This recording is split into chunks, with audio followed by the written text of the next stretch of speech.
Lucy! Hi, Lucy. Okay. Kumusta? Okay naman. Pwede ba tayo mag-usap? Sure. Yeah? Halika, dala kita doon. Easy, ha? Baka maano ka. Yan. Okay, easy. Thank Alright. you. Of course. Direk, nagsiset up pa naman po tayo, di ba? Sige. Tatawagin na Excuse lang po. Sorry, Direk. May bisita lang po. Hi, Kak.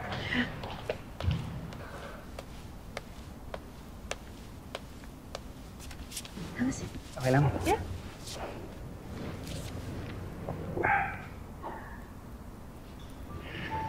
Para akong gago. Every time na magkasama tayo, puro Steffi na lang yung sinasabi ko. Alam mo yun, puro kamusta na si Steffi, puro nag-away kami ni Steffi para ba kami magkakabate, puro ano bang pwede gawin ko para kay Steffi. Sakit siguro para sa'yo na hindi ka mapansin ng may gusto sa'yo. I'm really sorry. Pero gusto kong mag-sorry ulit. Kasi hindi ko na talaga mababago yun.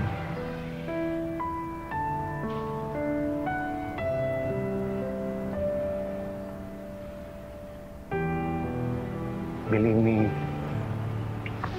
I know how you feel.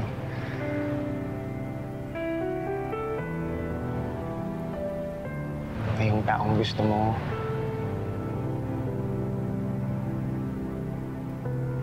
hindi ka magustuhan. Pero umaasa ka pa rin na, ano yun, one day, kahit one day lang, mahalin ka niya, or kahit mapansin ka niya. I'm really sorry. I'm really sorry, Lucy, pero hindi ko talaga mapipigilan ang pagmamahal ko kay Steffi.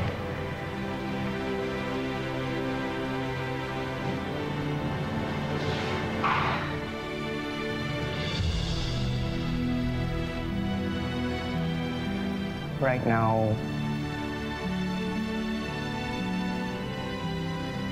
I can't teach my heart to love someone that I don't.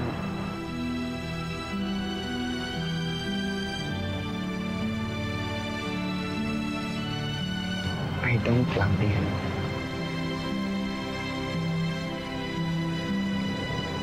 I'm so sorry.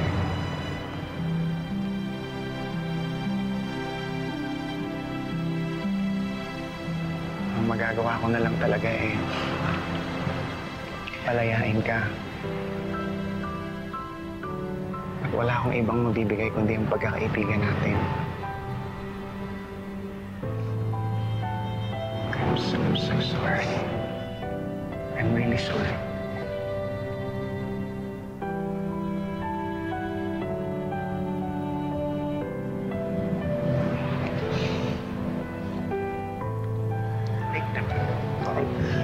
Kung okay.